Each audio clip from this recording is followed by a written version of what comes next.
Hello, I'm Corey Maru from SegaBits.com, also known as Patrick Gardner, and I'm here with Aaron Weber from Sega. What's up, man? Hey, what's up? It's been a long time, hasn't it? I know, yeah. So I have a few questions about Sonic Mania and Sonic Forces. Okay. So tell us about, so both Sonic Mania and Sonic Forces has an end boss from the previous games as a boss for Green Hill Zone. Was this intentional or from both teams? Oh yeah, was it intentional? Well, you can say it's a returning boss, but even in Sonic Mania, for example, that is not the exact Egg Walker from the end of Sonic 2, right? Okay. He throws little bombs out. He extends his arms.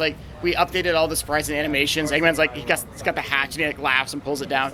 So you can say, oh, it's a throwback, but this is not a copy and paste. So we've changed it quite a bit from what it was, and that's definitely intentional, especially in Mania, because we want to throw you for a loop. You get to the end of Green Hill Zone, you're like, haha, it's the ball and chain boss. No, it's totally not. Totally not. Oh, yeah. Okay. Yeah. That's clever, very clever. Azuka-san said that classic and modern Sonic are from different dimensions. What does that mean? That's a good question. You'll have to wait and see on that one. Okay. For Sonic Forces, how long has Sonic Forces been in development? I don't know the exact amount of time, but it's been in development for quite some time. Definitely before Mania. Yeah. Okay. Aside from the Metal Sonic, who has his modern design? There are no classic era villains in the latest trailer. Can we expect any classic era villains to be revealed? Good question. We will talk more about everything Sonic Forces in the future, but we are also focused on what you saw in the trailer that just came out. So I think fans will recognize all those characters, minus one, which is our new one, and you'll see more about that as we get closer to launch. Okay.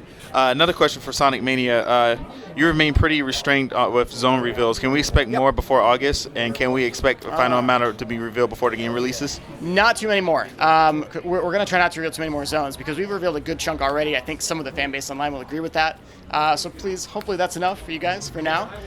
And we want to leave some for you when you get to the full game in August that you're like, this is cool. I had no idea this was coming. And be aware, people will leak things as we get close to launch. So if you don't want to spoil everything, get away from the internet for a couple days before the game comes out. How has Sonic Team reacted to Sonic Mania? Very well.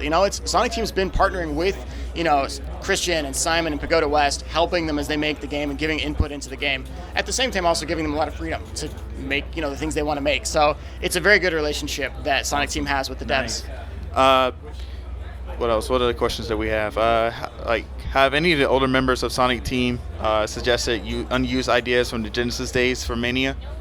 I'm not sure on that one, but I think a lot of the stuff that's in there, like the elemental shields, for example, was an idea that the team had, that Christian and Simon and Pagoda West had. Let's add that stuff in. The Knuckles Chaotix references, all that kind of stuff. A lot of it is coming from the developers themselves.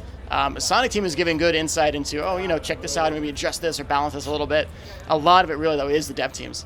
So, will Sonic Mania have any cutscenes by any chance by, maybe Tyson Hess?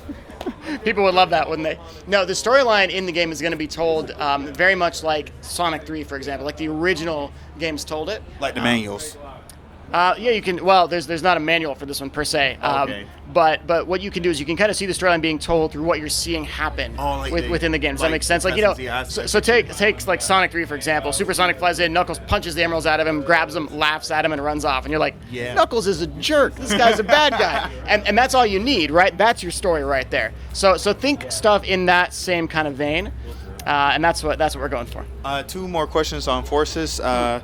What is the official name of the third gameplay style? Avatar, Custom Hero, or something else? All of the above. No, it's we've been calling it the Custom Hero. You can call it Custom Character. I've called it OC sometimes, just for fun. And then in the game, it's currently called Avatar. It may change in the game as we get to the end from the current build. And can you tell us a little bit about the new character, Infinite? What do you want to know? Anything, perhaps.